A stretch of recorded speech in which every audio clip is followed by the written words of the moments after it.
Good morning sir. నా పేరు జగదీష్. నాది అండర్ బుద్ధిస్ట్ తాడిపత్రి సార్. ఈరోజు క్లాస్ ద్వారా మనం ఏం నేర్చుకున్నామంటే law of attraction sir. Today law of అట్రాక్షన్లో 4 పాయింట్స్ చెప్పినారు sir. Everything is an energy, thoughts become things, like attracts likes, what do you put your attention and stronger in your life అని చెప్పినారు sir. అంటే everything is an energy అంటే మన విశ్వంలో ఏదైనా ఎనర్జీని అని చెప్పినారు సార్. లైక్ అట్రాక్ట్స్ లైక్స్ అంటే మనం ఏమైతే లైక్ చేస్తున్నామో అదే తిరిగి మనకు వస్తుంది సార్. అది అవతల సైడ్ నుంచి సేమ్ అట్లే లైక్ చేస్తామని చెప్పినారు సార్.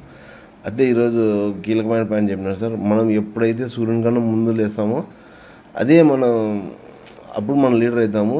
సూర్యుని తర్వాత లేస్తే మనం లేబర్ అవుతామని చెప్పినారు సార్. మనం ఎప్పుడైనా మార్నింగ్ లేయాలి సార్, అదే మనకు అలవాటు అవుతుందని చెప్పినారు సార్. అందుకోసం బాగా చక్కగా ఎగ్జాంపుల్ చెప్పినారు సార్ దాని గురించి. అట్లే టుడే అఫర్మేషన్ ఏంటంటే I am rich physically, mentally, emotionally, financially, spiritually sir. అది అఫర్మేషన్ చెప్పినారు సార్. ఇది 21 టైమ్స్ ప్రాక్టీస్ చేయమన్నారు సార్, లేదా 55 లేదా 108. మనం ఏదనుకుంటే మనకు అది వచ్చేలా సార్. ఆ విధంగా అఫర్మేషన్ ప్రాక్టీస్ చేయమన్నారు sir. Okay sir, thank you.